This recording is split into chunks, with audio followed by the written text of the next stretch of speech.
आपादमौलिपर्यन्तां गुरूणाम् आकृतिं स्मरेत् तेन विघ्नः प्रणश्यन्ति सिद्ध्यन्ति च मनोरथाः लक्ष्मीं तनोतु नितरामितरानपेक्षमङ्घ्रिद्वयं निगमशाकिशिखाप्रवालं हैरम्बमम्बुरुहडम्बरचौर्यनिग्रं विघ्नाद्रिभेदशतधारधुरन्धरन्नः सर्वेषां स्वागतं. This is the Saṃskāra session for the 39th shloka, and we are continuing this process. Now, I had mentioned that evolutionary phase, it starts with Maya, then we go for Avidya, then the Ahankara, Saṃsāra. These are not um these are not in order as I say, because they are simultaneous. Because for Ahankara to be created, there is Avidya needed, but for Avidya to be created, Ahankara is also needed. So the complication arises like that. So today we will see both of them because samsara will ultimately be the ending only. So here, when we are talking about the creation of individual self, that is the emergence of individuals, that is ahankara, there has to be avidya. Why I am speaking about avidya? Avidya is not just lack of knowledge, it is also the lack of prayatna to realize the true knowledge. It is a very complicated thing to understand.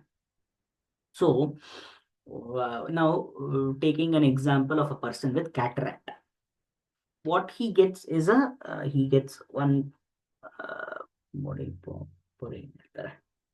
um, he gets a thick translucent layer over his eyes. So he's not able to see any akaras properly, but he's able to see something properly, right?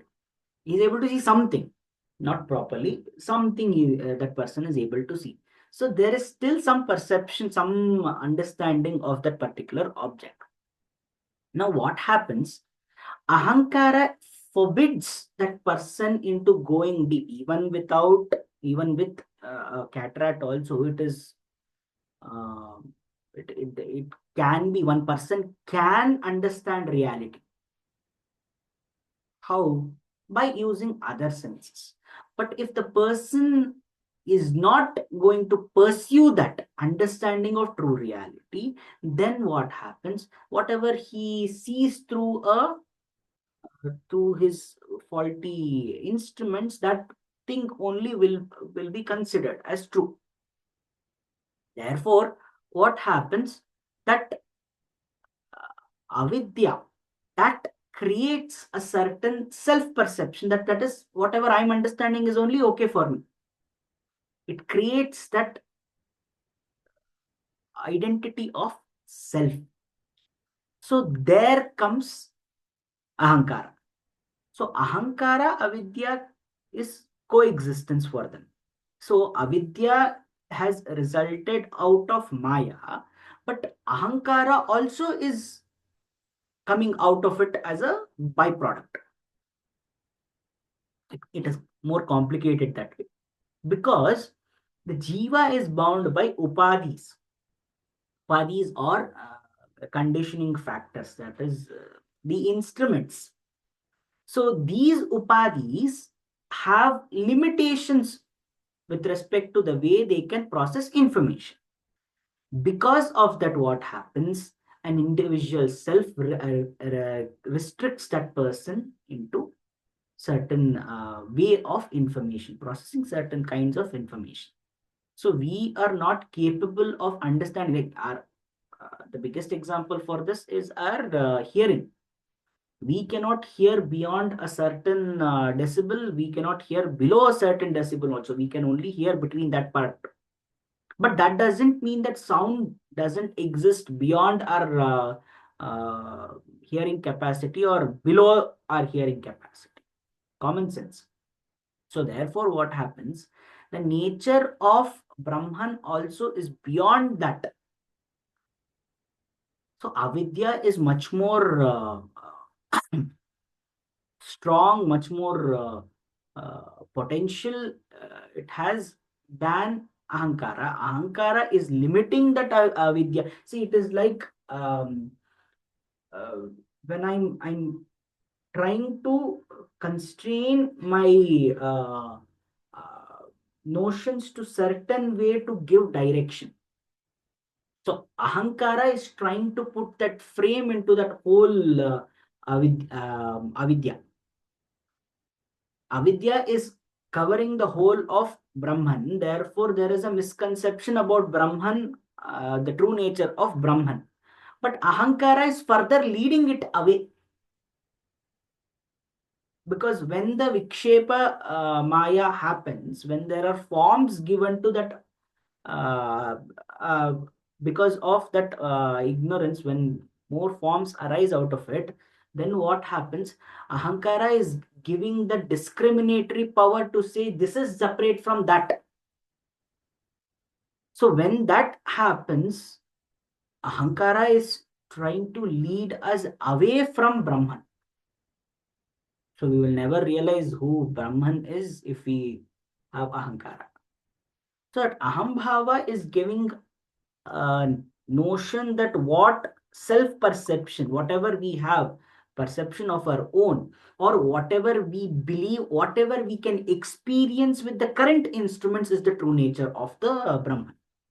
Trying to say that if I experience something, then obviously I will believe it. There is one film also called as Aankho Dekhi in Hindi, where a person starts believing only those things that he can see and he can feel. So, going by normal understanding of this, Ahankara is trying to say that the experiences we feel through the instruments of body mind is the only experience, is only the true experience. There is experiences beyond that. That Ahankara is not allowing me to understand. So that is the limitation it is posing on this body. So that is the limitations. That is the reason we say that we need to let go of the manifested form to experience the true nature of Brahman. So that is where Ahankara and Avidya, both of them come together. It is not just with respect to not knowing the true nature of Brahman, it is the obstructions that we have in the form of Ahankara that is not even allowing us to understand that even without this instrument, Brahman can be felt. And how is that possible? We need to let go of perception, sensory perceptions as the primary source of understanding Brahman. Because he is Indriyatita, therefore, Indriyas must not be used. Only then we will be able to understand him. So, Ahankara and Avidya are an interplay. Mm, and Ahankara is what restrict us, not or not even restrict us. It is saying that this is the true reality. This itself is the true reality. There is no need for you to go beyond this. And that is nothing but a larger play of avidya itself. So first Ahankara should be given up, then avidya, then we will reach the concept of getting through Maya. But this is not the true this thing. Now we have just reached the structural stage. Functional stage is through samsara. If I have a problem, when will I realize that problem? When I sit with it. But that when that problem itself is given a positive spin,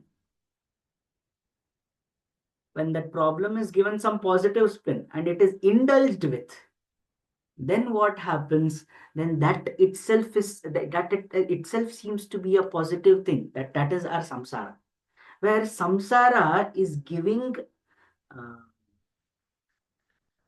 uttejana to all these things that is arising out of samsara.